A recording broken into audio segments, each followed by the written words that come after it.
My name is James Rowlands, and in 2015 I started a WNR podcast with my friend Dan White.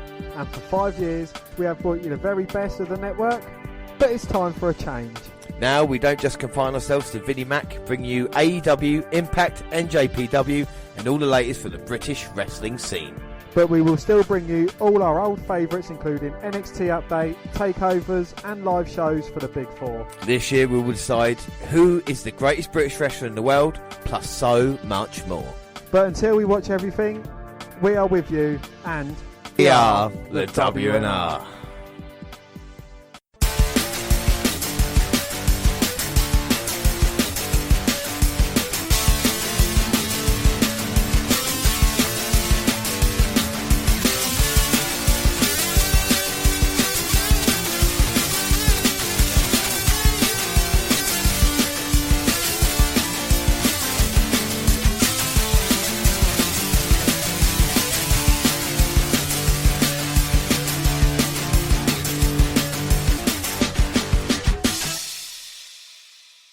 Yes, hello, I am James Rowlands, and as always I'm joined by Dan White. And today it's the WNR2 NXT Update Part 2. But before we do anything, let's start with the alternate intro. And we have at least two sides. The world we live in is a world of opposites, and the trick is to reconcile these opposing things. I've always liked both sides. In order to appreciate one, you have to know the other. The more darkness you can gather up, the more light you can see too. And that is David Lynch. And like I said, we have been looking at AEW and, of course, NXT as well. But now, the normal intro. After the fun of last week's AEW... But I haven't downloaded properly yet either. After the fun of last week's AEW Double or Nothing event, we are back in NXT with another 5 episodes to get bang up to date before NXT in your house tomorrow. Well, we have two major announcements. Major announcements. But more about that later. So let's get started on NXT Update. And we start off with the May 6th edition. The 2 title matches get top billing during the Open, but Doomsday's arrival gets too close. Tom or Todd Phillips is ringside, and then kicks it to Mauro Ranallo and Beth Phoenix for our opener. Yeah, our first match is Johnny Gargano versus Dominik Dijakovic. Johnny gets new music, so I guess we can't call him Rebel Heart anymore. Gargano uses his speed to evade and get some cheap shots, but Dijakovic catches a kick and punches Johnny in the chest. The bigger man's power advantage is then on display. Johnny hams it up regarding what DD did to his knee and baits Domin for a chop block of his own. With Dijakovic on his knees, Gargano is able to lay in strikes of his own, but a big lariat comeback leads to a release suplex and a cover for DD. Dominic goes to work, but Candice LeRae makes her way to ringside as he delivers a backbreaker to Johnny. The distraction allows Gargano to dump him to the floor. Candice checks on her man as we go to commercial. Well, LeRae distracts, straight works while her man gets to remove the turnbuckle cover, but the referee stops him. DD catches him on a crossbody and hits a sit-out chokeslam for 2. Battle in the corner before Gargano finally exposes the turnbuckle. Johnny runs him face first into the steel, then hits a slingshot DDT, now called the one final beat, for the win. Yes, Johnny Gargano defeated Dominik Dijakovic via pinfall. We get a flashback to Imperium's attack on Matt Riddle and Timothy Thatcher last week. Marcel Barthel and Fabian Eichner get a promo challenging the Cruiserweights for the NXT tag titles. They can't watch Riddle and his allies disrespect their sport any longer because to them, the mat is sacred. We'll get more interim Cruiserweight title tournament action tonight, but first, more commercials. We then see Io Shirai warming up and it's time for Group B action. And it's Akira Tozawa versus Gentleman Jack Haragher. Well, Jack goes for a drop kick at the bell but comes up empty to push Stretch as this thing is moving fast. Samoan drop from Gallagher, but Tozawa comes right back with a German. Jack outside to regroup and catches his opponent with an elbow when he tries to follow with a dive. Things finally slow down as Gallagher works the heat. Well, Tozawa escapes from a chin lock by falling to the ropes after a battle on the apron. A senton off the top quickly ends it, and Akira Tozawa goes 2-0 up, defeating Jack Gallagher, who goes 2-0 down. Guess it makes sense. Mackenzie feels to be a front runner. He says 2 down, 2 to go. He's never faced El Hijo del Fantasma, but he vows to beat him. Well, after the Heroes Project video, we see Charlotte Flair get ready to defend her title. Then it's more women's action. It is Zia Lee versus Chelsea Green. Robert Stone introduces his client and Green directs the camera to get preferred angles during her entrance. She uses the train on her entrance gear to distract Lee at the bell and nails a front kick, but Zia recovers quickly for a takedown. Big flurry of kicks from Lee, but here comes a liar, or Noomph. She distracts and then jumps on the apron. Lee puts her down with a kick. Black creates an open for Chelsea to hit her. I'm prettier. Yes, Chelsea Green defeats Zia Lee v pinfall. And Stone helps Elia, or Noomph, up after the match. Velveteen Dream is in his lounge. The time is finally here. He and Adam Cole have arrived at their moment. It's not a dream, it's dream over. Cross is next after a word from our sponsors. We get a factoid about how long Cole's been champ. They go black and white for Cross's entrance. So we're going to watch it now. It's kind of too epic for words. And we see Scarlett lip syncing the theme with closes of a chorus of Fall and Pray. The duo posing in the middle of a fog-covered ring. So here we go. This is Karrion Cross making his NXT debut. Is this Crosswatch? Yes, this is Crosswatch, I suppose. We're going to see what he's like because there's been a lot of hype going into it. Of course, he laid Ciampa out the other week on NXT. We're going to see how tough this man is. But I've heard a lot about this entrance. There's definitely an NXT feel about this entrance. You know, talk about the production going into great entries in a time like Nakamura's and pure black and white. And like I said, Scarlett Bordeaux singing along with the lyrics. Well, fucking got a bit of everything, isn't it, really? It's turned into the Essential a little bit now. Fall and Pray. Well, shit me, Dan. What do you think of that entrance? Well, it certainly is different. You know, with the entrance, they're certainly billing Karrion Cross. I'm not too keen on Karrion for his first name, but Cross, you know, they'll certainly be the next big thing. Without a doubt, you know, like I said, taking out Ciampa and now... And poor old Leon Ruff gets the honours. His first match, and the smoke has not cleared, the dust has not settled yet, and Cross is just... He's got those eyes, crazy eyes. Like, you just know you're not sure what he's going to do. He has certainly got the crazy eyes made famous by How I Met Your Mother. Yeah, but you've seen a guy make this kind of impact in NXT in a very long time as he, again, picks up Ruff landing. Just picks him up. The cross jacket is his finisher. Wow. And Leon Ruff taps out almost immediately. Well, the submission in. Job done. Bordeaux celebrates. What are your thoughts on this match, Dan, and Karrion Cross's NXT debut? Again, not too keen on the name. I need to see more of a challenging match to get a bit more of a judge on his character. But, you know, they're certainly, well, definitely building him up to be an absolute monster. Without a doubt.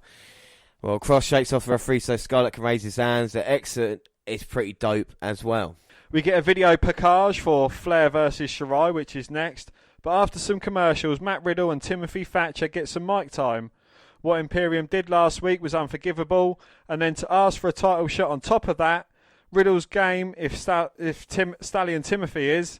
Thatcher says, you knock him out, I'll tap him out. All right, so that's for next week, but right now it's a very interesting matchup because, of course, Io Shirai won the ladder match to become number one contender, and now she's going to face Charlotte Flair.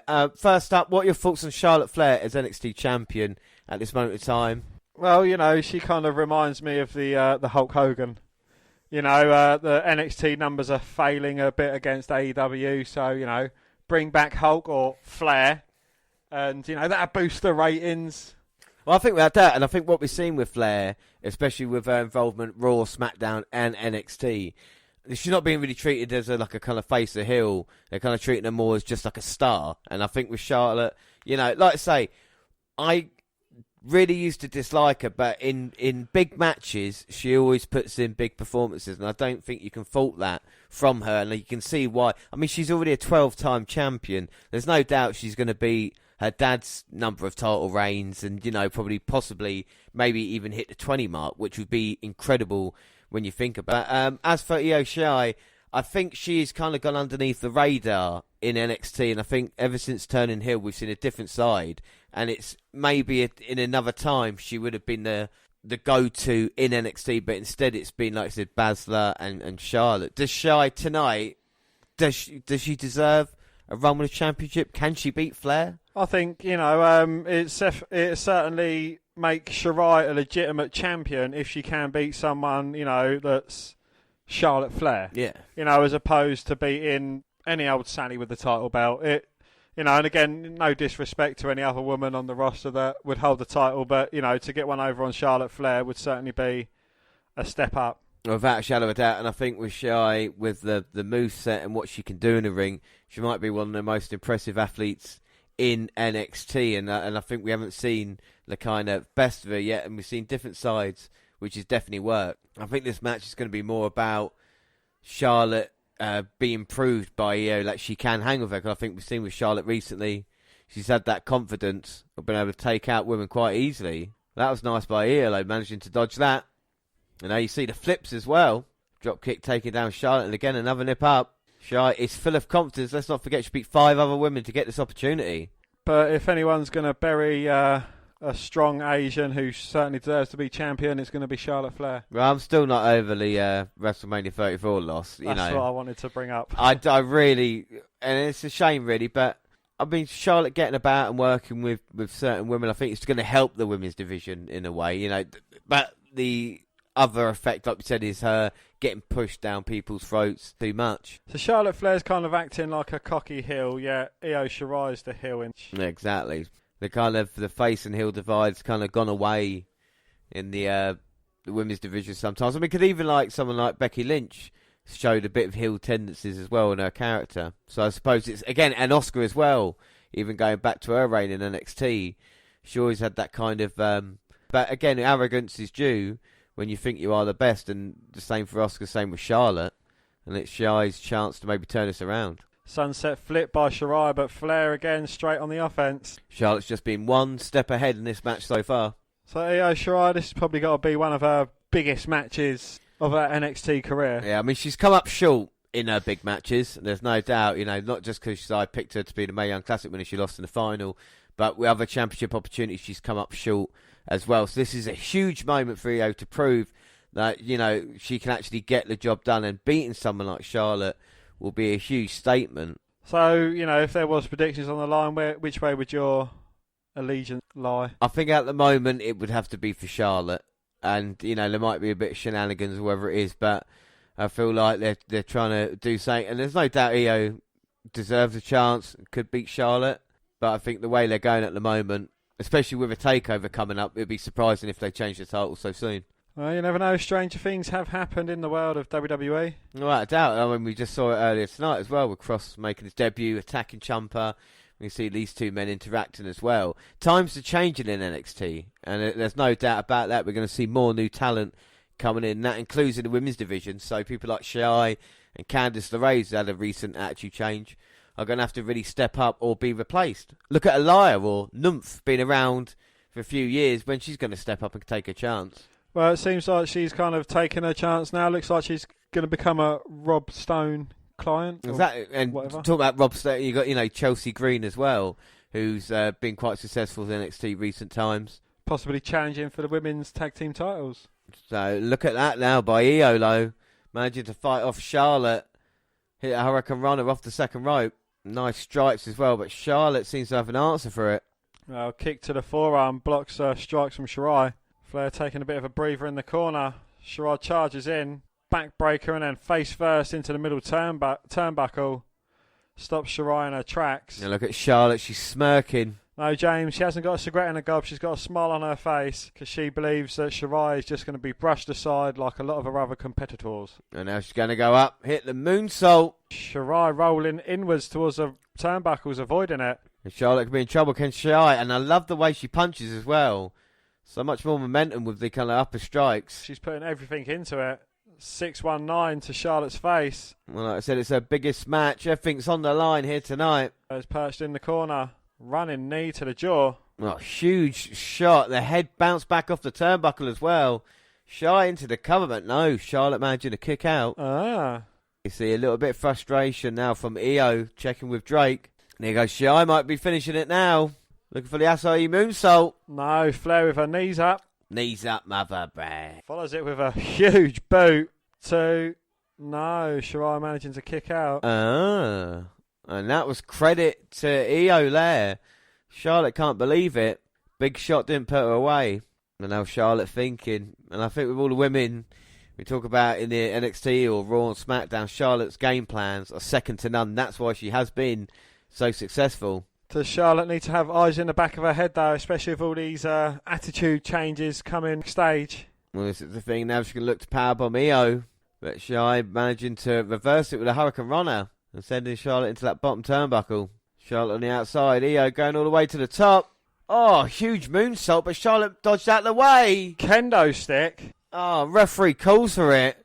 Well, Charlotte there, maybe showing a bit of desperation, knowing she couldn't get the job done straight up, so had to take the easy way out. It's very poor for Flair. And then the heel's getting beaten down by the face/heel. Yeah, I know. It's a bit confusing, but Charlotte is assaulting Io now, going after the knee. And Charlotte is not good, but look who it is! Rhea Ripley. Ripley's coming to back. save the day. Drops Flair face first onto the edge of the ring apron. Well, it's the first time we've seen Rhea since WrestleMania. And I think she wants a piece of Charlotte for the NXT Women's Championship. She wants her title back, but Charlotte runs away. Dan, what are your thoughts on the man? Well, it's good to see Rhea Ripley back. You know, she certainly is an exciting talent. I'm sure she's going to get a rematch for her title very sooner rather than later. But, you know, what's going on between Shirai and Rhea Ripley? Well, it's weird. I mean, Io might not be happy that Ripley's come out, but Shirai was protected there because obviously the disqualification finish and all three women are still involved here. So it's very interesting times. Well, after a break, Mitchell catches up with Ripley outside. She admits Charlotte beat her at WrestleMania 36, but that was only one night. She's sick of Flair's bow down crap, and here comes Io. They have to be separated by multiple officials as we head back inside for more Cruiserweight action. And the next match is Jake Atlas versus Kushida. Well, we get a test of strength, quickly segues into another sprint. Atlas is sent to the outside with an arm drag as he's already selling a damaged wing. Sent on to the outside, running palm strike from Kushida back in the ring, but Jake gets back in it with a kick and an enziguri combo. That gets two. Big neck breaker sends Kushida outside to regroup. He walks away from one dive and into another. Back in the ring, though, Atlas springboards into an armbar. And Kushida gets the win, and he goes 2-0 up, defeating Jake Atlas, who is 1-1 now. The victor says he plans to honour all the great Cruiserweight champions of the past with a win of his own. Time will tell. Well, Finn Balor steps to the podium. He used to think the biggest snakes in this place are in the office. Wrestling rule number 1, attack the guy, get the big push. But then the bell rings, and now you're in the ring with the Prince, and there's nowhere to hide. He's a patient man, but to whoever attacked him, the push they're expecting, it won't be a push, it'll be a squash. Well, next week we'll get a tag team title match between Eichner and Barthel and the champs. And up next is Cameron Grimes versus Denzel DeJournette. Well, Grimes tries for a cave-in at the bell, but DeJournette evades for a second until Grimes hits it a second later, and he defeats him very easy. And that's my pick. Well, Grimes on the stick. Times are changing around here. It's Grime time. He deserves better than this. He calls back to Balor's promo and says someone beat him to attacking Finn. He's running down what he'd have done to the Prince as Balor walks up behind him. Finn pin, Cameron tries to weasel out of it. Double stomp, then Sling Blade sends Grimes packing. Finn says there's a snake hiding backstage, and when he finds them, the best way to deal with a snake is to cut off its head. Well, we get a video package on everything Velveteen has done to get shot at the title. Then we see more commercials. We also get confirmation that Balor versus Grimes will happen next week. And it is Velveteen Dream versus Adam Cole. Well, the NXT champ enters alone, and we get the big match intro treatment for the second time tonight. The team is reminding us about Cole's record-breaking reign. And I just want to mention that for a second, his record-breaking reign. 365 days. He's actually been, I thought about this the other day, he's been NXT champion for as long as AEW has been in business officially. Isn't that great? AEW only know there's an NXT champion and Adam Cole. Yes. Well, anyway. You know, they're obviously going to try and keep him sweet, seeing as they where his wife is. Yeah, exactly, yeah. Lots of jawing before the bell, and then a slow start until they exchange slaps. Dream puts Cole down with one, and then the action heads to the outside where Velveteen whips the champ into the stairs.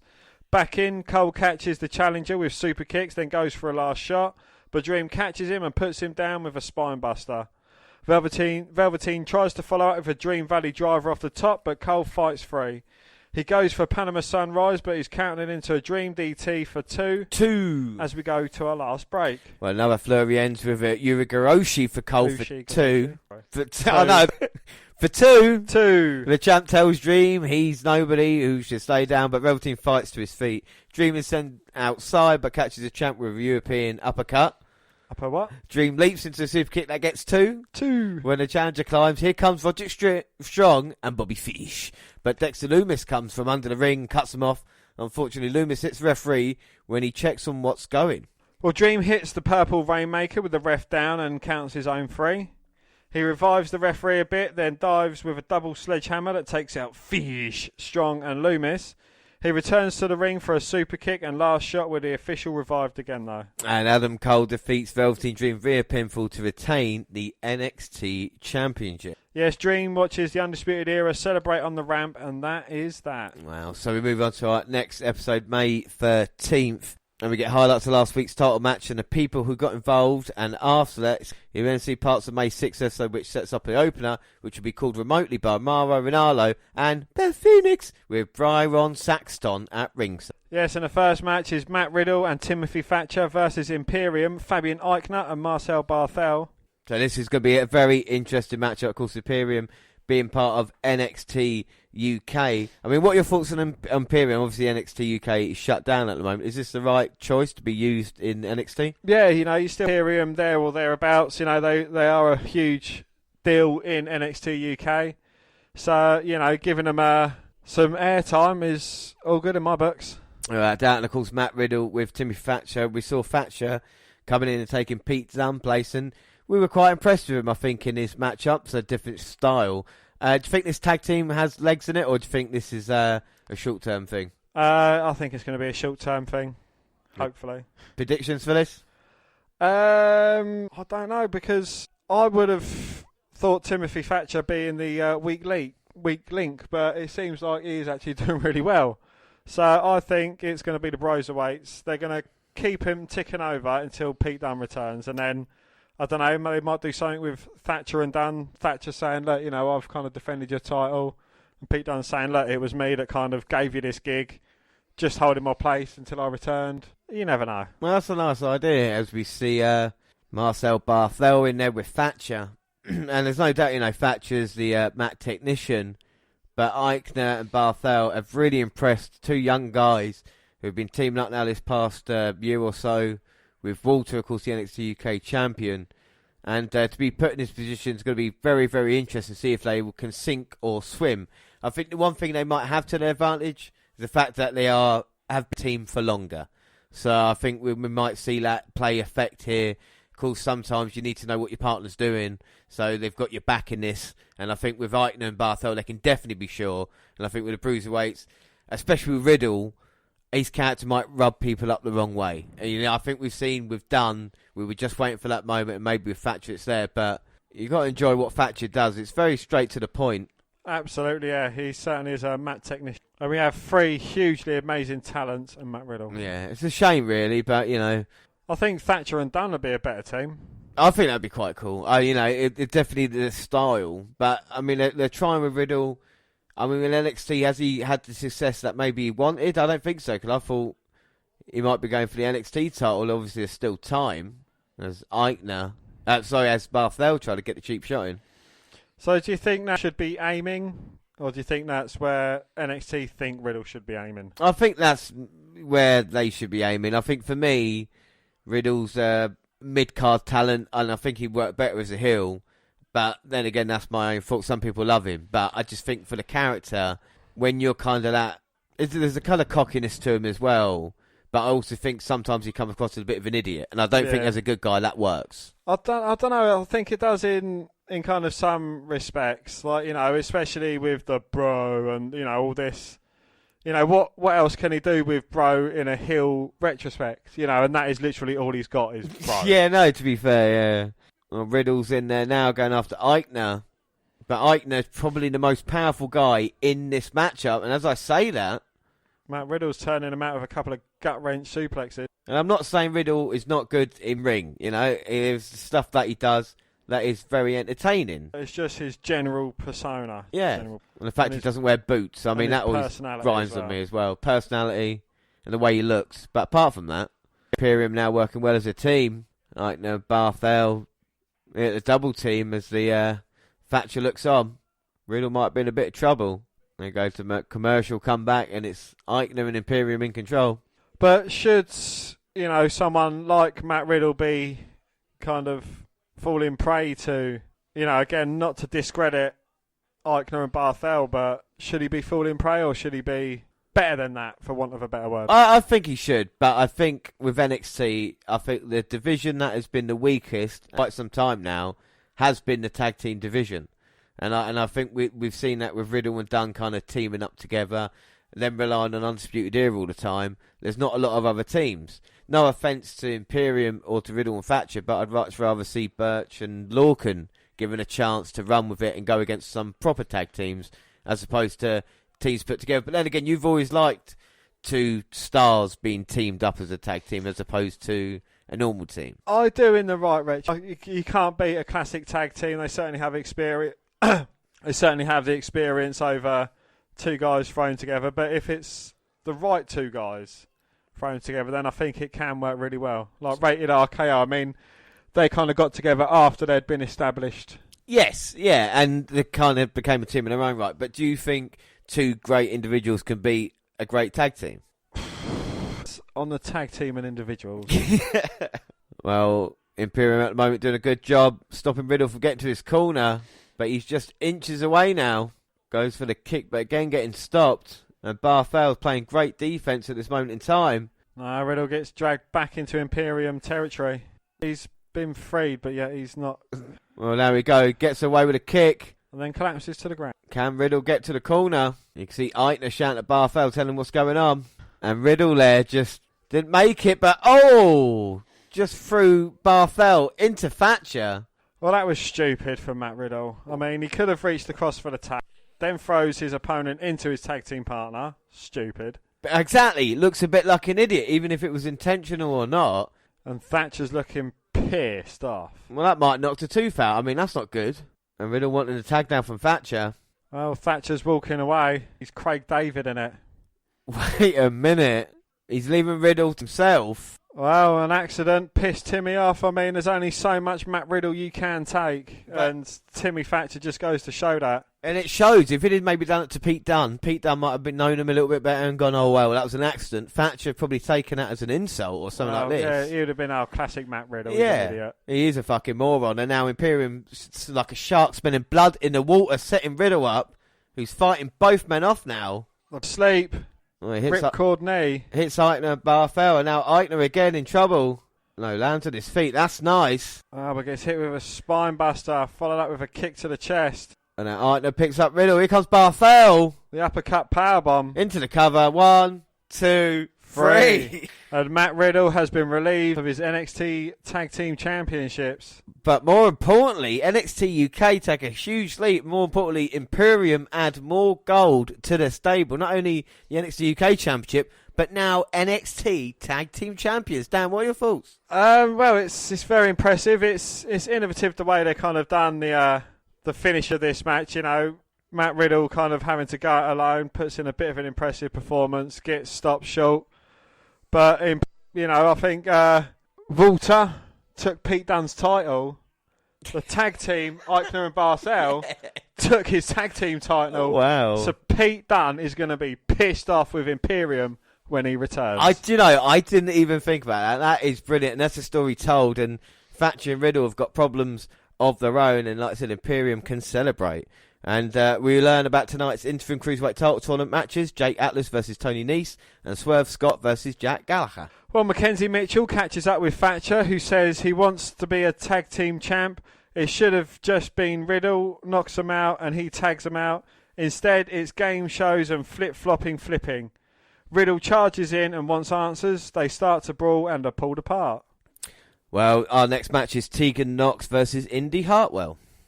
Trash talk from both women at the start, but Indy gets the better of the early physical exchange in parts. She grabs some hair on the ref break. Hartwell shows off her strikes and slams, which gives Knox a chance to do her never say die babyface thing.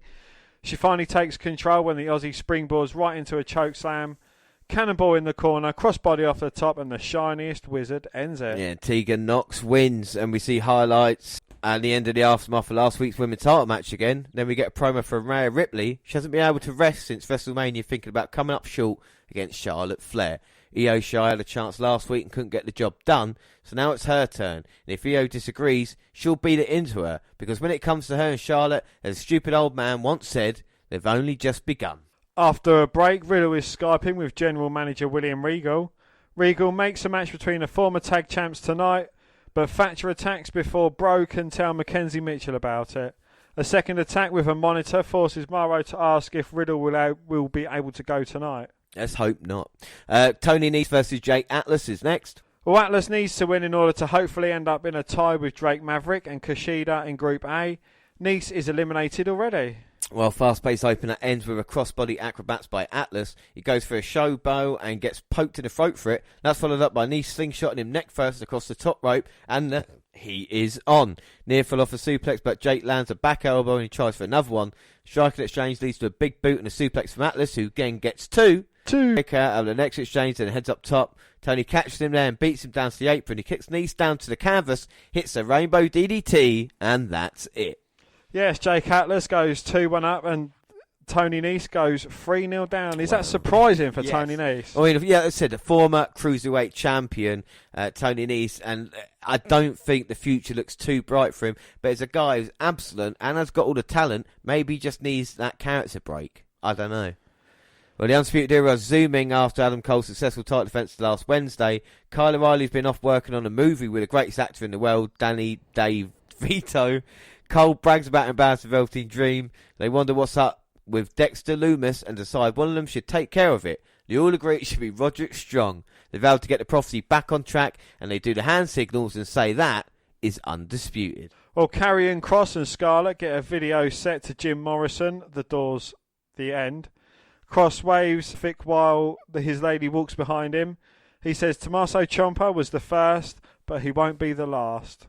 Fall and pray. We get another video package, this one on Dakota Kai. She talks about how she was an afterthought during her rehab. She'd often have to stop so camera could film Tegan Knox. She puts over Raquel Gonzalez as a powerhouse and says she's the only one she can trust. Gonzalez says they both know what it's like to be outcast. This is the hurt business, and they're going to hurt a whole lot of people. Well, Mitchell interviews Scott about his match. It's win or go home for him tonight. And he says it will take confidence to survive. He has plenty of that. If he was faced with going winless in the tournament like his opponent, he'd quit wrestling. He leaves to go defend his house. Well, DX are at the monitors backstage for the big announcement. They're yucking it up when Triple H says it's 25 years since the first ever In Your House pay-per-view.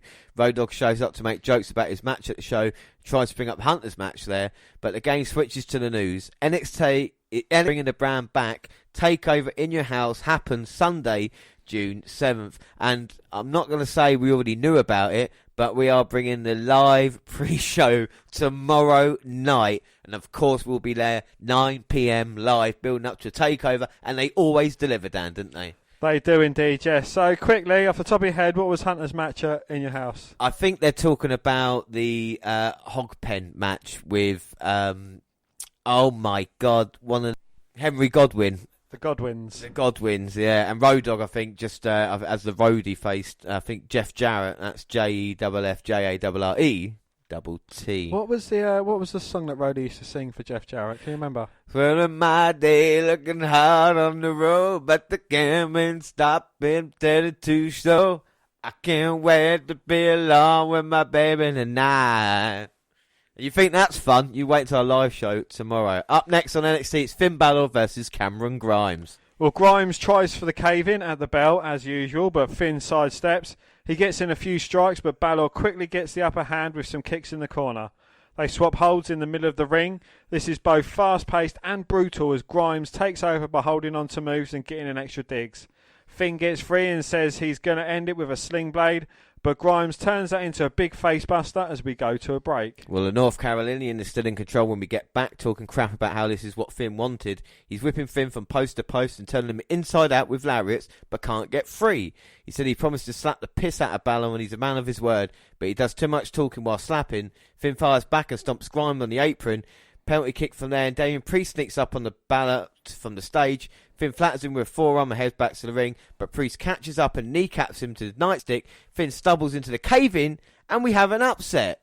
Cameron Grimes, my fucking pick, defeats Finn Balor. But again, like, I don't want to talk about NXT. Finn Balor in NXT UK or in NXT has been a heel, and Cameron Grimes and Damian Priest are heels. So are we getting, again, two heels feuding, or is it a case of, because Balor's a star, that he can kind of do it? Well, again, it's not having a go at him, it's just this kind of story from it, I think.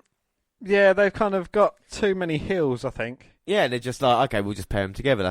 Will work. Yeah. Well, the Archer of Infamy is still here as Grimes runs off. He slides a steel chair into the ring and hits the Reckoning onto it. He then sets the chair across Finn's throat and sits on it. He says if he wants to live forever, he had to take out a prince. He just didn't think he'd enjoy it as much as he did tonight. And 3 weeks ago, mystery solved. So we know who attacked Finn Balor then. Well, after a Make-A-Wish video, we're back to Cruiserweight action, and it's Isaiah Swerve Scott versus Gentleman Jack Gallagher. Yes, before the match starts, Nice attacks Swerve, angry about Scott saying he'd quit if he couldn't win a match. He says he can start even though he just got blasted onto the steps. Gallagher strikes quickly at the bell and gets the cover, but Scott gets a foot on the bottom rope to stay alive. Well, Swerve fights his way back in and evades a charge to the corner. He follows that with a house call that gets him two. He connects with a pair of kicks to Jack's chest and runs the ropes, but runs right into a guillotine. He lifts Gallagher to get free, but runs right into a roaring elbow. That ends it. So Jack Gallagher picks up the win, and he gets his first victory, but he's still lost to defeating Isaiah Swerve Scott, who is 1 and 2 as well. Yes, up next we get Caden Carter versus Elia or Nymph. Well, Elia tries for a takedown at the bell and gets taken down herself. Shoving match, and Carter gets the cover off a basement dropkick. A shrieking Elia grabs some hair. She kicks Caden in the corner, hip toss to the other corner and strikes as Robert Stone walks down the ramp to observe. She climbs and looks to be setting up for a moonsault to show the manager and gets caught. It's not long before Caden grapevines the legs and gets Elia to tap out. Yes, Caden Carter defeated Elia or Nymph via submission. Elia tries to get Stone to give her another chance, but he brushes her off and leaves. Well, it's time for dinner with the Garganos. Johnny's bragging about how much they've done since they promised what they were going to do at their last dinner. They watch highlights of him taking out Dominik Dijakovic last week, and he talks about how much trouble Double D gave Keith Lee, and says Dijakovic learned what happens to people who mentioned his name. Well, Candice LeRae says Johnny wasn't the only one who's been doing work. She complains about Miriam getting a shot at Charlotte Flair despite always coming up short, while she was stuck dinner with Casey Cantazzaro, who Candice says isn't a ninja or a warrior, but agrees with her hubby that she's American.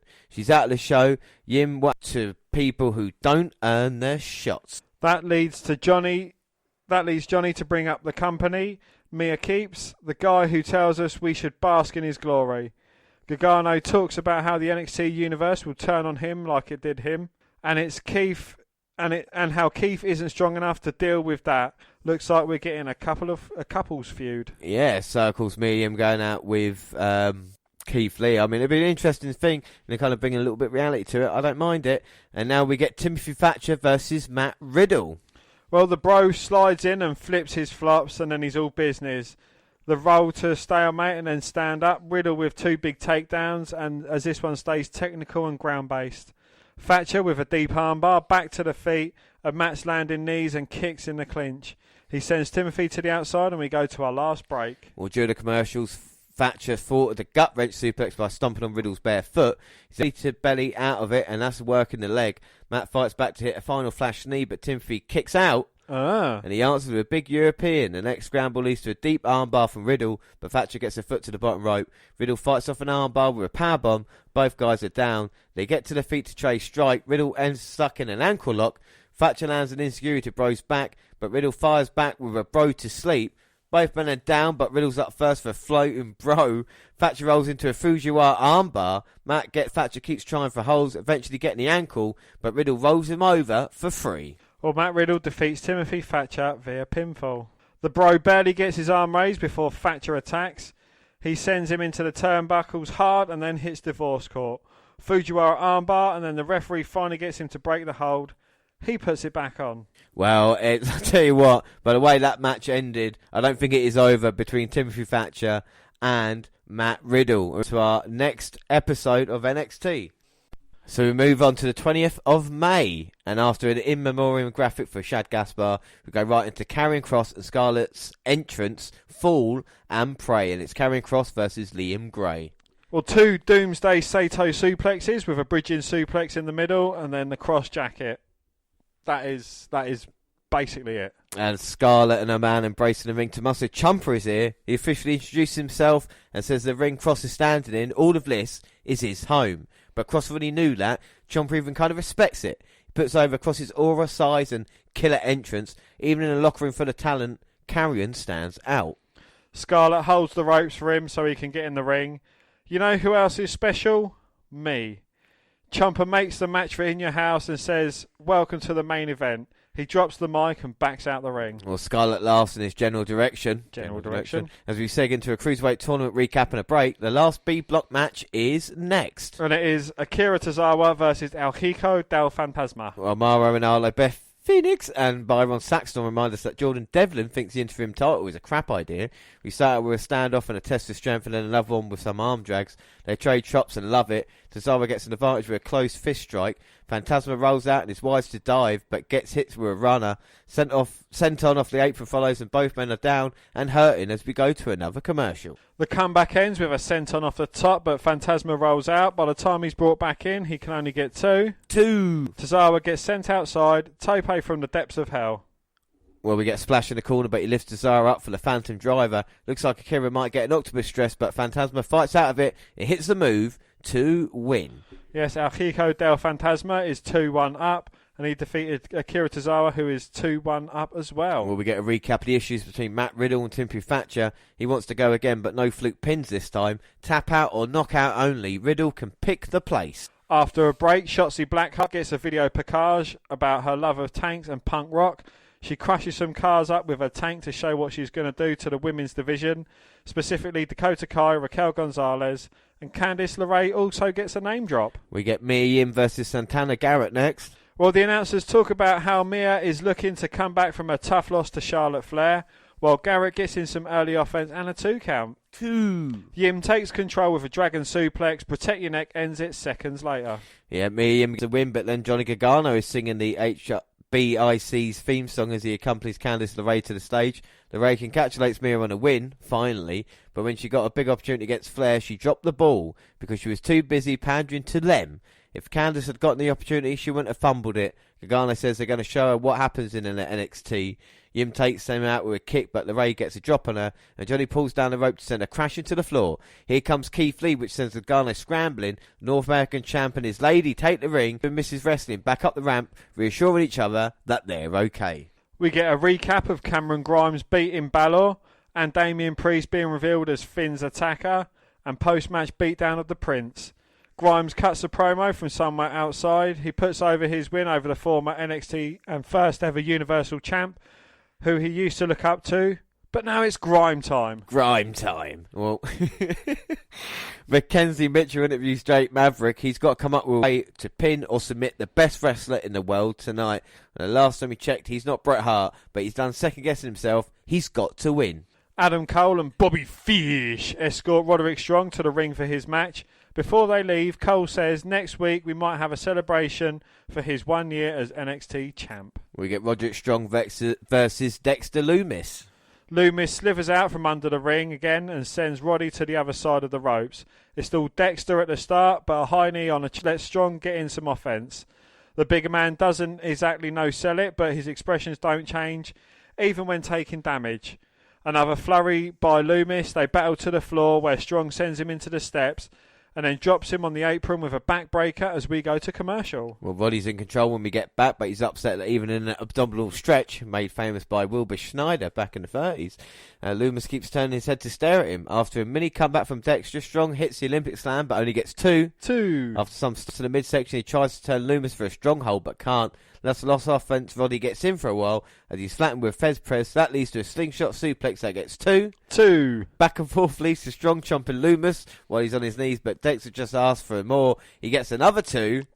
After a spine buster, but Roddy connects with another high knee. Strong hold attempt, but it's fought off. But Strong with the roll up and gets the victory. Afterwards, Lumis grabs Strong with a katagatame. The Era boys are here, but even when he gets kicked in the face, Dexter won't let go. Velveteen Dream is here. He throws Fish over the barricade and hits the champ with a purple rainmaker on the concrete floor. He poses on the ropes while Lumis sits on the floor stroking Roddy's head. Well, Morrow puts them as the oddest couple in NXT.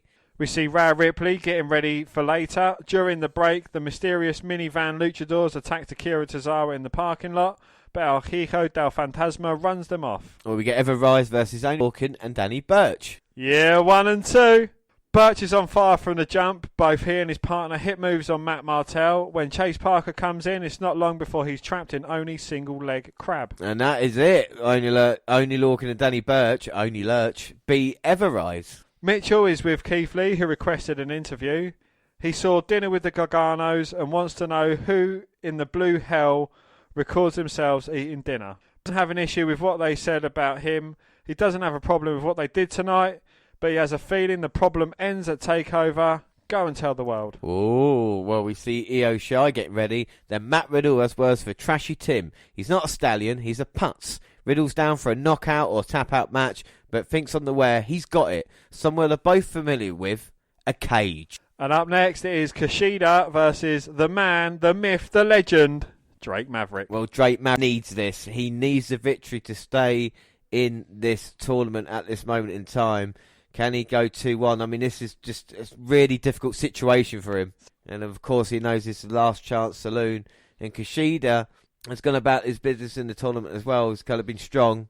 Of course, my pick for the tag team tournament early in the year, he got eliminated in the first round. But still, I'm hoping a lot for him. And, of course, Drake Maverick. What are your thoughts on this story at the moment with Maverick having to get a win to stay in WWE? I think it's great. You know, it's there's all this talk about people getting released and, you know, having to go elsewhere. But, you know, Drake Maverick, he's fighting for a spot. He absolutely wants it. And, you know, it's good to see. It didn't quite work out too well as him being kind of like the face of 205 Live, you know, the general manager. It didn't quite work out him being the manager of Authors of Pain. I'd love seeing him go his own way and kind of getting himself a return to the ring and fighting that he believes in. Right, and I think what he can do, you know, is a great talent, and it's just the emotion he can pull off in his face, and kind of you're with him all the way on that. Well, do you think the 24/7 title, kind of his pursuit of that, brought him, you know, think, I fucking love wrestling. I want to get back in the ring. I want to do what makes me happy, and this is what makes him happy. I think so, you know, when we talk about what a great worker he was even before he joined WWE Rockstar Spud, I think he's always had that kind of... there's something special about him. It's weird, especially with someone of his size. There's no doubt I talked about Tyler Breeze in the past. Someone like Drake Maverick, if he was a couple of foot, you know what I mean, like a 6'2" or something like 6 foot, then we're looking at a potential world champion there. There's no doubt about it, you know. He's got it when you talk about it. Absolutely. And again, you know, going back to his 24 title pursuit, like, you know, the amount of motion he portrayed, you know, and that's kind of convected here as well, going for the interim Cruiserweight Championship as well. Yeah, but even the picture of him with the 24 title covering him, you know, in the hotel room and stuff like that, it's comedy that actually is funny. Yeah. And that's something that, you know, Drake Maverick can do as well, which is some people are scared to do because they think, you know, funny doesn't equal money. But he's as I said, he can play the whole thing from funny. He can make you cry, you know, and this is a special talent there. Well, Jake Atlas has just made an appearance at ringside for this match between Kushida and Drake Maverick. Kushida with dropkick in the corner to Maverick. So Jake Atlas beat Maverick in this tournament but lost to Kushida, but he's looking on to see what happens in this matchup. And I think technically wise, there's no doubt Kushida is superior to Maverick. So you think with, like, you know, all this hype behind Kushida coming into WWE, do you think he was going to kind of be on a bigger stage, or do you think this is kind of what you expected for him? Because, you know, when he came into it, you was absolutely marking out. Yeah, without doubt. I mean, but sometimes they can either push him or not. You know, so for every Nakamura you get a Hideo Itami. So I think that's what, in this one, Kushida finds himself. You know, what do we know about his character? Do we know much else about him since he's been there? I don't know if we do, but there's no doubt he's a fantastic worker. You know, and we're definitely seeing it in the Cruiserweight tournament. It's giving everybody a chance. You know, like I said, someone like Drake Maverick or Jake Atlas, who hasn't had a chance really to showcase what they can do. Drake Maverick has kind of got a bit of control. Goes for a pin attempt on Kushida, but Kushida managing to kick out. And Maverick, you can see him begging with the ref, please, give me free, please. But as he was pleading, Kushida comes back and just kicks the arm of Maverick. Oh, and a huge strike by Kushida. But that just Drake Maverick up as he gets hit with a second. Barely able to get to his feet as he gets caught in the corner by Kushida. A third unresponded shot. Now Kushida just got the arm, turn it round. Oh. Kushida dropping the knee straight to the forearm. You talk about joint manipulation, working the arm, Kushida just picking it apart. But do you think there might be a case of this, people getting caught up in the story? Do you think even Kushida himself likes Drake Mavericks? So he's not, hurting him, so to speak, but just kind of like saying, look, if I just beat you, we can just leave it like, I don't want to hurt you. I don't want to. And Maverick here just saying to himself, actually, no, I want to give me your best, Yeah, well, how can you not love Drake Maverick? I mean, how can you... if I had a wrestling match with him and he's a professional wrestler, I'd be scared about hurting him. Yeah, no, that's true, isn't it? Yeah.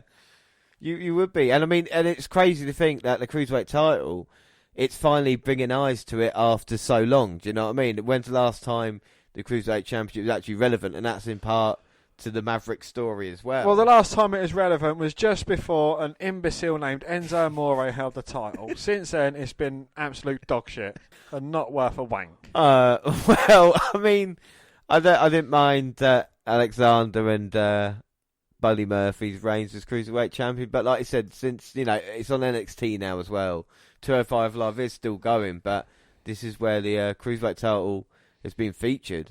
But again, it's not being pushed to the background. It is taking a precedence in NXT. It actually means something here. It's not like, we've got more important storylines with Karrion Cross and Ciampa, Johnny Gargano and Keith Lee.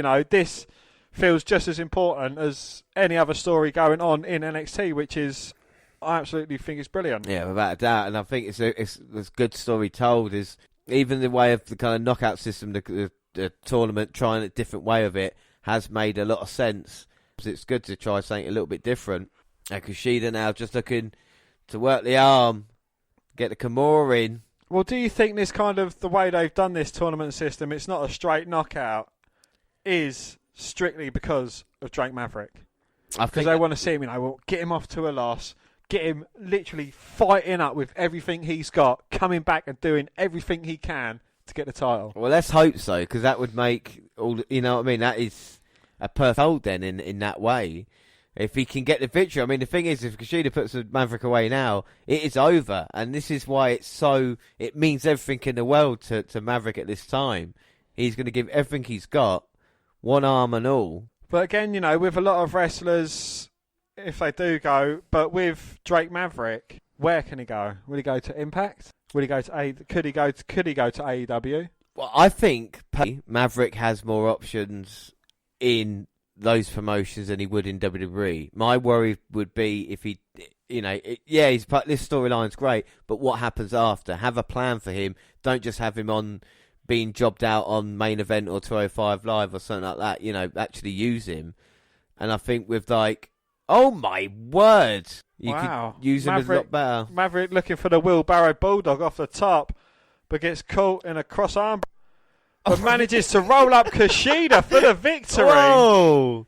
That was nearly like an RKO that came out of nowhere. That was incredible. Kushida came off the top, had the submission in. Maverick managed to roll round. When I talked about it might be better off in Impact, but at the moment, he is still in this Cruiserweight tournament. Yeah, and there's no better place for him than in NXT. Wow. What are your thoughts on that match, Dan? Well, Maverick can't even believe. Again, I could kind of see it happening, but I'm glad the way it happened as well. They're not kind of giving him straight out victories. He's actually fighting and clawing for it as well. Yeah, without a doubt. Well, Atlas is checking on Drake in the ring when Byron Saxton interrupts. Since they're all tied up and there's no second tiebreaker, we'll have a triple threat next week. The winner gets Phantasma for the interim belt. Wow, so Maverick has his chance next week on NXT. So is this just kind of basically you're holding the belt until Big Ed comes back? Or? Yeah, until Devlin comes back, and then you'll have a match against Devlin, interim versus title for the actual Cruiserweight Championship. Right. Yeah, so that should be quite interesting whoever wins that as well. We get another video package in our main event, but first we'll hear from Damian Priest after some more ads. The Archer of Infamy challenges Finn Balor for Takeover in your house. Well, the main event, and it is a returning Rhea Ripley. First match back since Mania, going against Io Shirai. And this is this is probably the closest you're going to get to a number one contendership match. And I think the winner of this will go through. Who you backing right now, Dan? We've seen both of them on a bit of a roll recently. I'd like Io Shirai to get another shot of redemption. I mean, she was kind of bullied out of her title shot that she fought so hard for in the ladder match to win. So I would like, for redemption, Io Shirai to win, but my heart and head say Rhea Ripley. Yeah, well, I mean, Ripley has looked unbeatable, and it was quite a surprise at WrestleMania. But you would think maybe the past month or so, couple of months, has it been any change? Been, taking that time off? Io's been consistent, working on NXT, and Ripley has sat by. Will there be any ring rust? Well, Rhea Ripley doesn't look like she's missed a beat as she's taking it straight to Io Shirai. Couple of clotheslines followed by a drop. Well, you can see the intensity in this match from both women. There's definitely respect there, but they both want to show how good they are. Well, that's it. Rhea Ripley is saying, look, I want a shot of redemption. Yes, I was beaten by Flair in a hard-fought match. And Io Shirai saying, well, I was screwed out of my title shot that I worked hard for, so I deserve it. Both women have legitimate rights. Personally, triple threat. Yeah, without a doubt. I think triple threat will make the most sense. But I think that's what I like about NXT, is the fact the characters, they have reasons for doing things. Do you know what I mean? Like with Ripley, now she's got that kind of redemption storyline of being there, even someone like Drake Maverick, even kind of Thatcher and Riddle, they're getting annoyed because of what happened in the tag match. It's not match for match sake. This is the kind of storyline going through. And through the card as well, when it's like even Tegan Nox and Dakota Kai and, like I said, Gargano and Lee and, even Killer Cross, he came in, he wanted to make a statement, he's been running through opponents, but, again, that's not statement enough. He wants to take out who he sees as possibly the head honcho in NXT, and rightly so, that's Tommaso Ciampa. Yeah, without a doubt, and I think it's just been, it's always enjoyable watching NXT, even though I do think with 2 hours sometimes there was a bit too much filler, but then again, that's what Update is all about, is to kind of filter all that out. Shirai, after the crucifix, going for the submission. What submission is that, James? Well, I think it's the crossface she's got in. Ah, the old crossface. Can't remember where I've heard that used before. Lots of wrestlers use. Triple H uses it, so it's fine. But Shirai trying to beat the much larger woman down. And what helped Ripley there was the frame, the size of her. She managed to get to her knees and kind of just sit up with Io in her arms, sends her back to the turnbuckle. Io with a boot up. Shirai going up to the top now. But Ripley quickly back at her. Huge slap across the face, followed by a Glasgow kiss. Yeah, well, mean headbutt. Now the Aussie going up, trying to take Io down. And again, we talk about characters. Ripley's one of the coolest people, I think, on NXT as well. Just kind of the look and the attitude. But even her story, when she first came into wrestling, she was long blonde hair. She kind of modelled herself on Charlotte Flair, but she turned away from that. She's got kind of like the punk rocker chick look going on. And, so that story's kind of played out with Flair. We've not got a definitive end to that. So Shirai's saying, look, I deserve to be here just as much. Without a doubt. And, oh my God, look at the impact there. Ripley, superplex on Io. She's going to put her away. No, but Io Shirai managing to kick out. There's one thing Ripley can say that not even Charlotte can, as she's the only woman to hold the NXT UK and NXT Women's Chip. And there's no doubt in my mind that she's definitely going to hold the Raw and or SmackDown Women's Championship as well. I think Ripley is ready. Yeah, to be fair, I think Io is ready as well to go up to the main roster.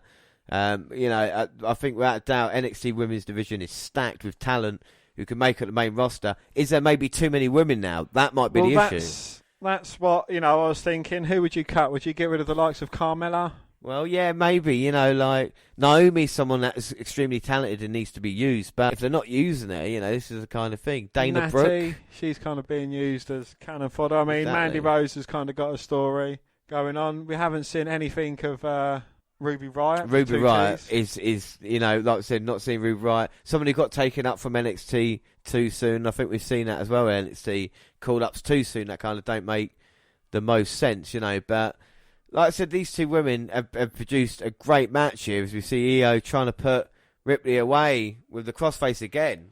But Ripley using her long frame to get to the bottom rope, forcing a break. But then it seems like, no other women have they've changed their ways, but they haven't kind of stepped up to that championship level yet. Yeah, I think Candice LeRae has changed her ways. You got Tegan Knott. There's a few others, but they're kind of not there yet. Yeah, I completely agree with you. And Io now 619, and then sends Ripley to the outside. She's going to come flying over the top, takes her out. But hang on a minute. The lights go on, Flair's music hits, and she makes her way down to the ring. Well, this match is still happening. Ripley and Io just fighting. And Charlotte looking on. Ripley trying to throw Io back in. No, but Io turns it around, head scissors Rhea Ripley into Charlotte Flair. That's going to piss off the NXT Women's Champ. Well, Io managing to get Ripley in. Well, Ripley finds herself in the corner and Io hits the double knee. Ripley managing to kick out. Well, now you can see Io not sure what to do next. You can see the cogs in her mind working. As Ripley now just, I think, is in survival mode at this moment in time. Oh, gets caught with a huge DDT from Io. He goes into a cover. 2. No, kick out. Well, how is Ripley still in this match? But Charlotte Flair comes in. Big boot to Io Shirai. Waiting for Rhea Ripley to get up. Hits her with a spear. And Charlotte has laid out both women. Triple threat it is them. Well, and what a match. But the referee hasn't called for the bell. Yeah, I think he did.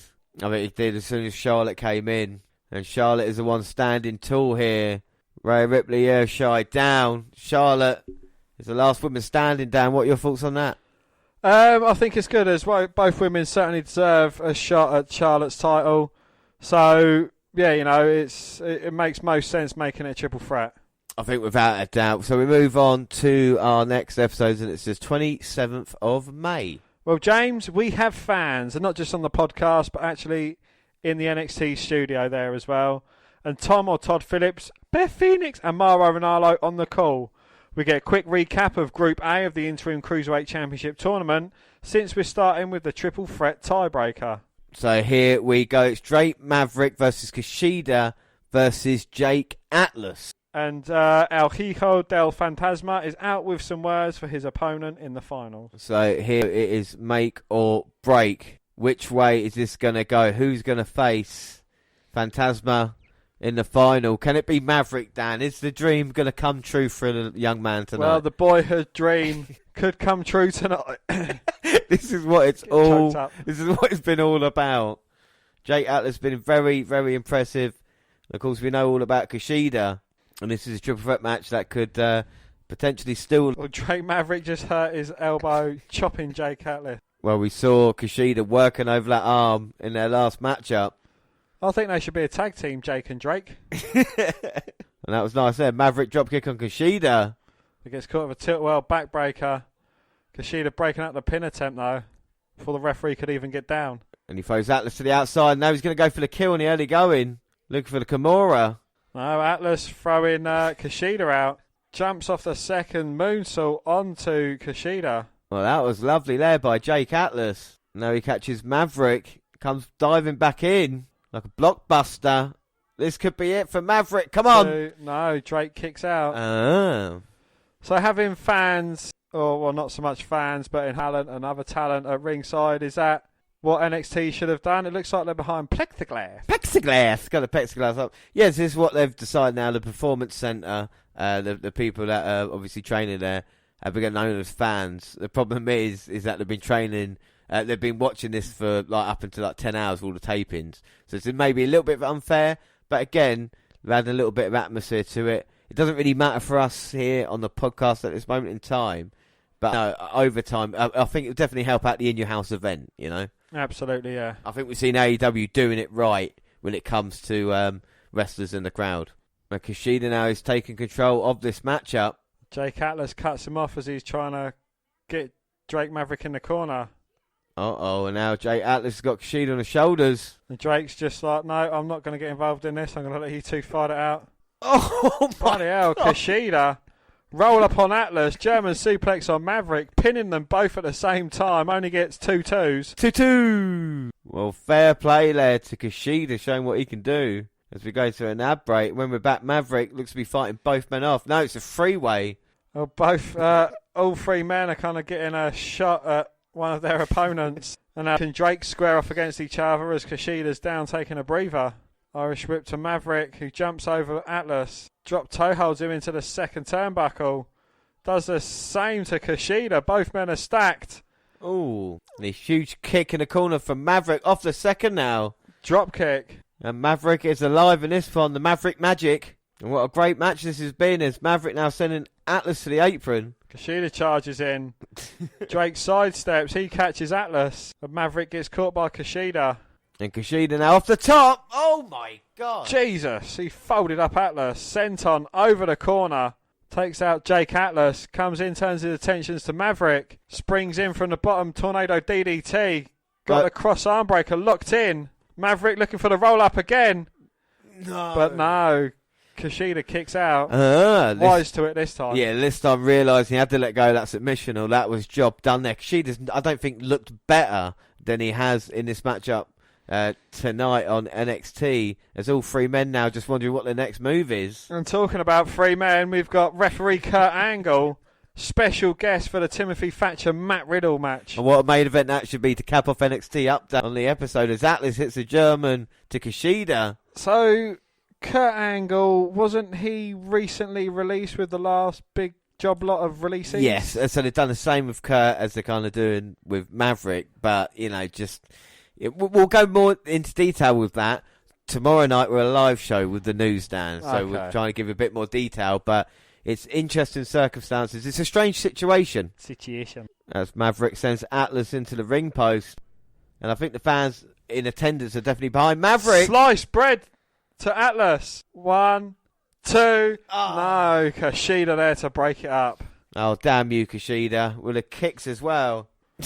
Maverick gets psyched up with the kicks to the head. Stands up straight into a right hand from Kushida, who drops him. Well, Atlas with a right hand to Kushida, but managing to turn it round. Handspring, but gets caught. What a German suplex. What a suplex. Send him outside. This could be the end. Atlas might get one of the biggest victories. We've not really mentioned it. But this young man could be looking at going to the finals of the Cruiserweight title tournament. Well, Maverick certainly doesn't look like he's enjoying himself at the moment. He's a long way from home now. Talk about a career on the line. The rainbow DDT from Atlas, very impressive. It gets dragged out of the ring by Kushida. And Kushida saying, you're not going to take my spot in this tournament. Oh! And as he looks to wind up with a big right, gets caught with a big boot. Well, this is to face El Hijo del Fantasma for the interim Cruiserweight Championship. It means everything. And it's not only its title opportunity, but like I said, a career on the line as well. There's now Atlas looking to go up. And I've got a feeling at this moment in time we are one big move away from the finish. Whoever hits that, as Kushida's up now. Just grabs hold of Atlas's leg, stops him from jumping. Now both men, Kushida and Atlas, fighting on the second ropes. Maverick comes in with a palm strike, knocks Atlas off. Well, Atlas goes down to the mats, but he's getting back up again now. You can see the quick recovery from the Cruiserweights in this one. As Kushida now working the arm. Hammerlock on Maverick, who gets caught with a kick to the face. Well, the amount of punishment Maverick's taken in this tournament has been incredible. As now Atlas looking to hurt Kushida, but it's the other way around. Kushida working on the arm of Jake. You just can't leave a limb out there, can you, with Kushida? You will just grab hold of it and just try and twist it off. Yes, just hope he doesn't wrestle Joey Ryan anytime soon. Well, now both off the top. Kushida rolls for armbreaker. Atlas desperately holding on. His hands grasped, but not anymore. Maverick into the cover. 1, 2, 3. Atlas didn't tap. Maverick gets the win. Maverick wins. Maverick wins. Innovative way. By Dan. hook or by crook, the second time, Maverick manages to get the victory. Kushida had the arm lock in. Drake Maverick managed to get the arm across Atlas and get the win. Maverick goes to the final now to face Phantasma for the Cruiserweight Championship. The dream is still alive. Kushida looked like a killer in that one, and I was quite impressed with Atlas. Dan, what are your thoughts on that match? Yeah, absolutely. Jake Atlas certainly impressing. Kushida, this is probably the best he's looked since I've seen him debuting. Rick, just absolutely love the story of him coming into it. Yeah, absolutely brilliant stuff here on NXT. Well, we get a reminder about the women's title match at Takeover, and Charlotte Flair's mystery partner takes us into another ad break. Kurt Angle going over pre-match instruction with Thatcher. And then we see another angle of the finish of the triple threat. Atlas was tapping during the count, but the ref's decision stands. It's Maverick versus Phantasma next week. Well, Johnny Gargano and Candice LeRae are out to booze. He tells them they have jobs because of him, and he thinks his message is getting twisted. There's talent in NXT, a few good hands. They want to get opportunities to people who deserve them. And that's how we started. So tonight is our first ever Johnny Gargano Invitational. One lucky person gets to work with the best performers of his generation. He signals Candice to open the envelope. They think it's Adrian Adonis, but it's Adrian Alanis versus Johnny Gargano. Well, Alanis starts hot but quickly charges to a super kick after a cheap shot. Pissed off, Johnny locks in the Gargano escape, and that's it. Yes, Johnny Gargano defeats Adrian Alanis via submission. Well, Keith Lee and Mia Yim come up on a big screen. They're looking at Yim kicking Johnny in the face. They mock dinner with the Garganos, and Mia says the centrepiece is cheap like the Garganos. She busts out a flashlight and cuts a promo on Candice, says she's more comfortable in the shadows and hasn't won her title despite being in NXT for years. Keith doesn't want to do it, but Mia talks him into it. Lee's voice gets chipper, and he says he's Johnny. He's got something in common with his action figure. They're the same size, carries a flag for NXT even though no one asked him to, spends more time looking at himself in the mirror than his wife. He jokes that he's blind. Then they both shift to talking about what a mistake Gargano-LeRae made messing with them. Lee asks what Mia says the same thing Candice always makes, takeout. Tegan knocks and lets herself in. She's got pizza but already had some. She grabs one more slice and bolts. And Keith is frustrated, there's only one left. Well, Mackenzie Mitchell is interviewing Drake Maverick, who didn't want to win this way. He talks about ways to make it right when Kushida comes in and tells him he fights for the title and his job, so go win. I love Kushida. Drake promises to give him the first shot when he wins the belt. That's brilliant. You know, the confidence that man must have at the moment is absolutely brilliant. Well, after some more commercials, Imperium get a promo. The tag titles aren't coming off their shoulders, just like the UK title is staying with Volta. They heard what Oney Lorcan and Danny Burch said after their win last week, but they set the terms. The ring is sacred, etc., etc., etc. Yeah, I cannot wait. Oney Lorcan and Burch getting their opportunity, maybe finally. Up next, Shotzi Blackheart versus Raquel Gonzalez. Dakota Kai is out with her heater, and Shotzi gets right in Gonzalez's face, but is powered into the ropes. Raquel holds a wrist lock for a couple of shoulder blocks, but Blackheart fights back with up kicks. This one is going fast and neither woman can connect during the flurry until Shotzi lands some forearms and a question mark kick. She springs off the ropes, but Kai tells her friend to move and Blackheart eats the mat. Big elbow drop from Gonzalez, but only gets two. Dakota starts messing with Shotzi's mini tank as a distraction, but Knox runs in and flattens her. Time for a Blake.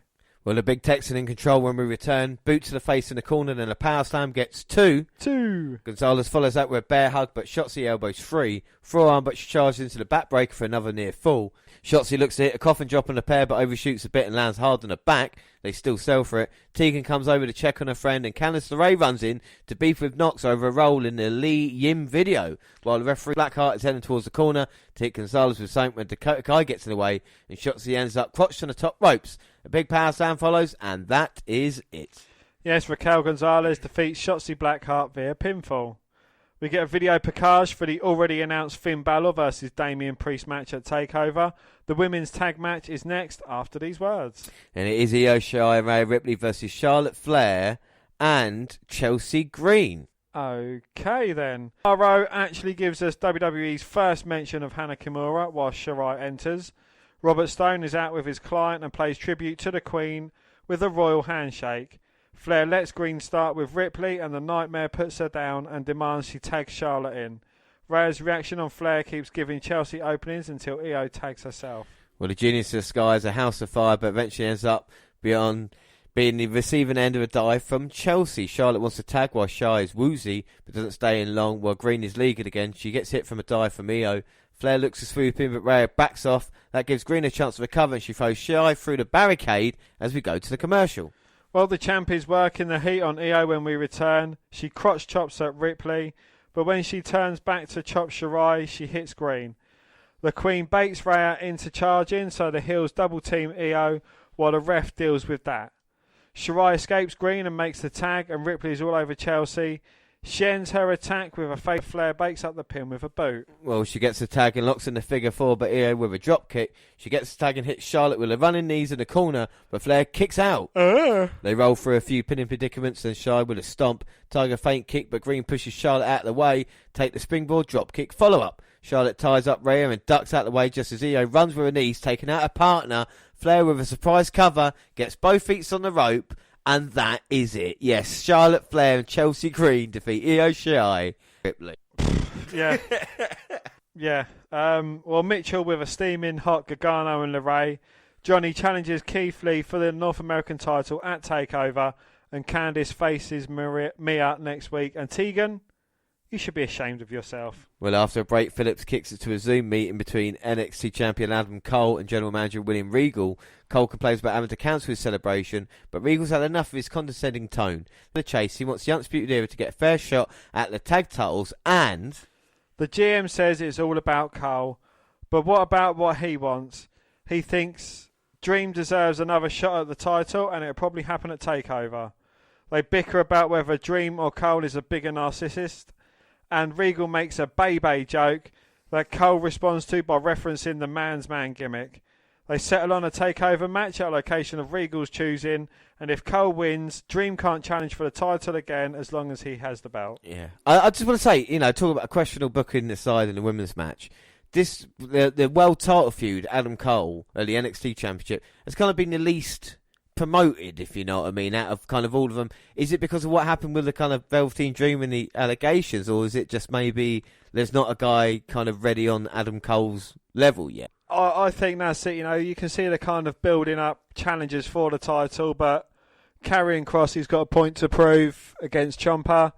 Finn Balor, I don't know. I don't know what they want to do with him and Adam Cole at the moment. There was kind of a set to between the two, but they haven't kind of capitalised on that just yet.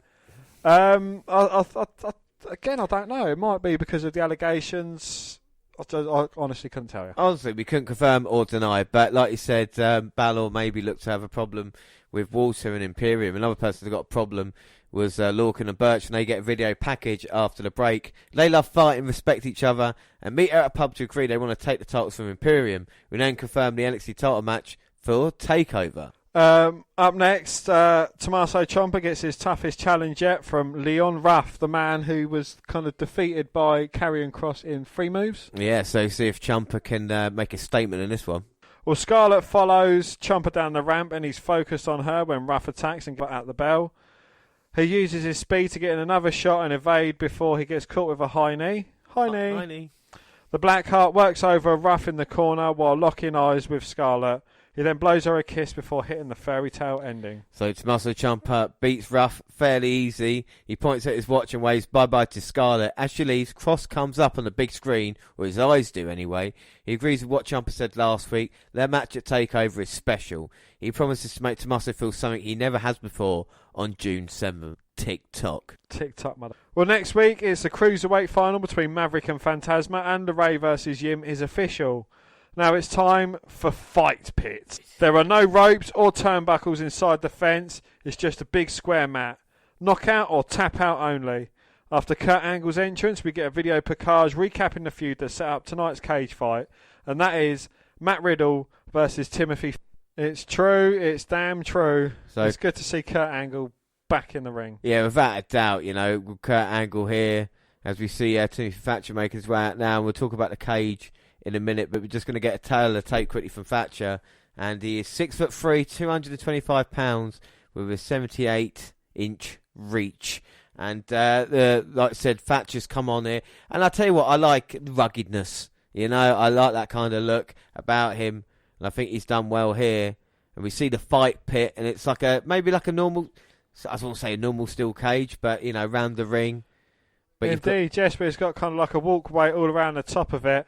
And it's got a Kurt Angle waiting in it, and he's not going to take any shit. No doubt. So do you think this is like maybe it could be Matt Riddle's match from now on? If he's got a problem with anybody else, he can go into the Fight Pit, or is it just would they maybe done a normal cage if they could have done? I quite like the look of it, to be fair. I think it's good, innovative, very different.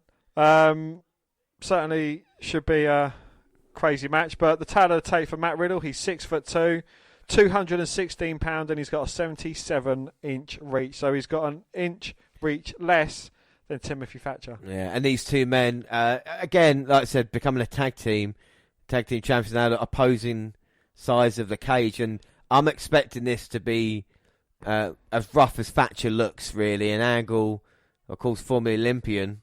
Absolutely, and the bell rings, Thatcher jumps into the cage, but Riddle jumps in, rolls through and hits a huge forearm.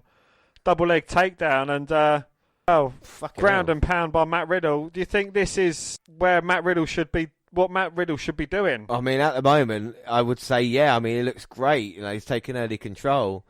And they're going to treat it like this, and I think Thatcher's a great opponent. I mean, again, someone like Pete Dunne in a match like this, I think would be really, really, you know, kind of incredible to see. And Kurt Angle refereeing, it's the only choice. Well, yeah, exactly. Kurt won't take any shit, and he'll know what's right and what's wrong. As Thatcher had the submission, but Riddle riding that cage, and Thatcher trying to stomp the foot back. That's nice power. Now deadlift German by Riddle, slamming Thatcher down. Broton. And these are more intense than I think we've seen Matt Riddle in a little while. Maybe that's what he needed, someone to kind of annoy him a little bit. And again, another Broton to the back. Kick gets caught and Thatcher delivering a huge slap, but Riddle riding the cage again. That was like a Showtime kick there. And Angle saying, wait a minute, let me do the count. They even pushed or pulled Matt Riddle out of the way to do his 10 count. You know what I love about Kurt Angle? Is because Matt Riddle's going to get called up to the main roster soon. I think he might be on his way to SmackDown as the time of recording. They asked Angle to be his manager. Yeah. And Kurt said no. More respect for Kurt Angle. Wow. Oh my God. Thatcher's busted open. And I think he's just picking up a couple of teeth. Fucking hell. And you can see the pool of blood in his hands. Well, that's nice, isn't it? Give Kurt some teeth. Oh, he's going to put them under the under his pillow for the tooth fairy. And the doctor checking on Thatcher's mouth. Oh as my. He shows the teeth to the camera. God.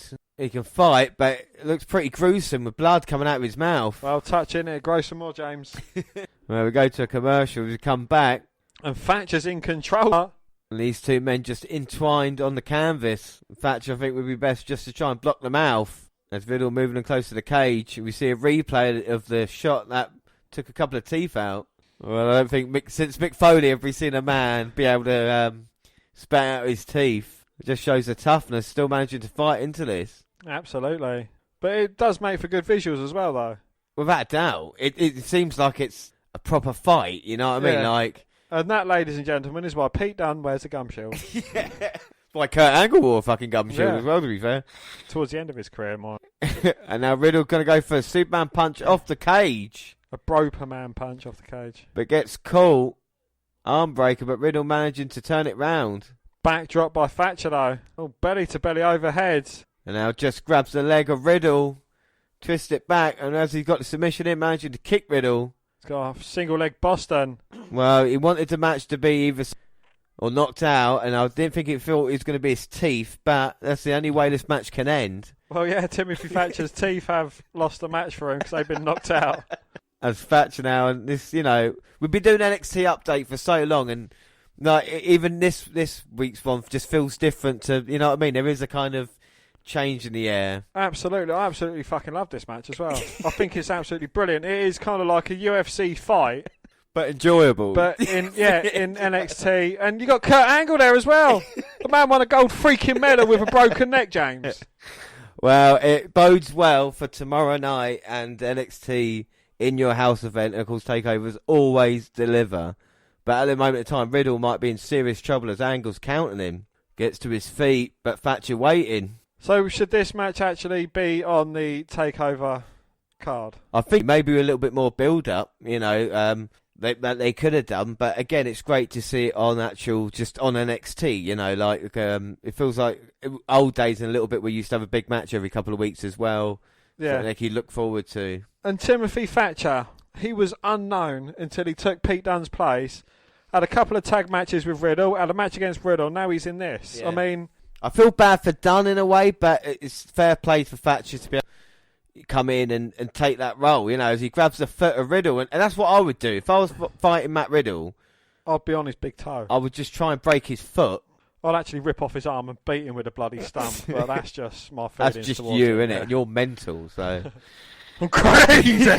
So, as Riddle now looking to put away Thatcher once and for all. But you saying you feel for Pete Dunne in this, would this be Pete Dunne going against Matt Riddle? Would this have been the plan going forward, or do you reckon it wouldn't have kind of been executed like this? Is this just something they've kind of adapted to overcome the current situation? I think they might have just adapted it, and I think they've done it bloody well. Do you know what I'm saying? Absolutely. I will say, and I've used the word bloody there, so you know I mean business. And I think we've done it would have been different, and that would have been a takeover match, I feel. Do you know what I mean? Because of the story that went into it. But again, this is something else. Is Riddle is still trying to fight, and we've shown his toughness and maybe a different size of Matt Riddle that we haven't seen. I still have no respect for the man. Well, he can't. What he does, he can do. But I just think the man's a dick. And now on top of the cage where you got the walkways, there's another referee on top of there as well. Well, this isn't going to end well for either man, as Matt Riddle's trying to climb up as he gets his face bounced off that walkway around the outside. And they're about 8 or 9 foot in the air. At least 10 foot up. Well, Kurt Angle, standing there watching the action, precarious position for both, and just a huge chop from Riddle, but Thatcher strikes as well. Nice kicks by Riddle now. And Thatcher finds himself in a precarious position. He might be falling, catches a leg, and again's got the foot, twists it round into the ankle lock, a la Kurt Angle. A la Kurt Angle. And now the grapevine in. I don't think Riddle can get out of this. And he's shouting at Kurt, he's not going to quit. Riddle managing to power back up. And the kicks don't have the same fire, do they, as they had before. Matt Riddle looking for his running senton or broton, but Thatcher moves out of the way as Riddle hits nothing but that walkway on the cage. And Thatcher just got the grimace. Looks like he's got an idea for Riddle now. Oh! Suplex. Well, when you think both men weigh, 200 pounds, there's a lot of impact there on that walkway. There's not much give there. I mean, what we're talking there, is that... What kind of material is that, Dan, that they're falling on? Youngman's walkboards. Exactly. And now it looks like Thatcher's trying to underhook Riddle into the ring. Or the cage. The fight pit. No, Riddle fights out of it though. Ripcord knee. Rocks Thatcher, who rolls into the ring. And now Riddle's got an idea. And the bro's going to fly. A lovely corkscrew off the top. Right down on Thatcher in the midsection. And you can see the pain Thatcher's in. I don't think Matt Riddle's able to recover from that quickly. He's having to use the cage to get up. And Kurt Angle's counting. And now Riddle may be looking to end things on Thatcher. Well, he gets up at the count of 8. Riddle goes in with a flurry of kicks to the chest. But Thatcher just grabs him round the throat. Riddle stops it. Slap as Riddle runs into the cage. Dumbass. And now Thatcher's got the back of Riddle. Looking for the rear naked choke. Riddle trying to escape. Thatcher bounces his head off the side of the cage. Locks it in again. As Riddle slams Thatcher back first into the cage. But Thatcher's refusing to release. And that was the only way Riddle could do it, is bounce. But Thatcher still stayed on like a pit bull. Choke him out. Go on, Thatcher. Choke him out. On his back, Riddle in serious trouble. Bro to sleep, you prick. Kurt checking the arm. We go down third time. It does. And Riddle is out. Riddle's out. Thatcher's put him to sleep. Well, we said about this being Matt Riddle's match. I think it should be Timothy Thatcher's match. Well, Thatcher impresses there. And like you said, bro to sleep. Matt Riddle, possibly his last match at NXT. And Thatcher gets a victory. Dan, what are your thoughts on that main event? Absolutely brilliant. Again, Timothy Thatcher, he's been rising and rising and rising in my estimation. And beating Matt Riddle is just like he's just put the cherry on top of the ice cream sundae. On top of the big cake that the ice cream sundae was on top of. Yeah, what a match there for both men. Very, very impressive stuff. And like I said, Thatcher looks like a fan. And it has been good stuff. Dan, we're going to have a third episode, June 3rd, the last episode of NXT before In Your House. We'll have it on a live show tomorrow night. What have you thought of NXT Update this past couple of months and, of course, the episodes that we've seen today? I think it's been absolutely brilliant. Again, the thing that we've both agree that we love about NXT is that they don't focus on just one thing. They focus on everything across the months leading up to the pay-per-view, which is absolutely brilliant. But, yeah, we've seen some amazing matches, moments, and we've still got a lot more. Without a shadow of a doubt. So that is it. Don't forget, we're across all social media. We're on Twitter, @WNRLIVE. Or I'm at WNR Dan. And I'm at J_Rowlands. And don't forget our WNR follow of the week is James_J416. James J. Yeah, so James J, you are a follower of the week. We're also on Facebook. Yes, the WNR podcast on Facebook and also Instagram. Of course, all across the Google platform. Send us an email to WNRpodcast@gmail.com. YouTube, the WNR podcast, where we have all the latest clips. And podcasts go at the same time on YouTube as they do SoundCloud. On your phone. Also Stitcher Radio and Spreaker Radio, where we do our live shows. And iTunes, where you can download, subscribe, rate and review there. So that is it. Next episode? Our next episode, of course, is tomorrow night. The WNR are live. Yes, and we will bring you the pre-show featuring games, mass debate, news, and so much more. Yeah, it's going to be incredible. Try and join us tomorrow night live at 9 p.m. And, of course, next week we'll bring you to In Your House, the entire event. That will be June 14th. Well, that is it. I have been James Rowlands, and as always, I was joined by Dan White. Thanks for listening, everyone. We'll see you tomorrow night for the Takeover kickoff. Thanks for listening. Bye. Bye.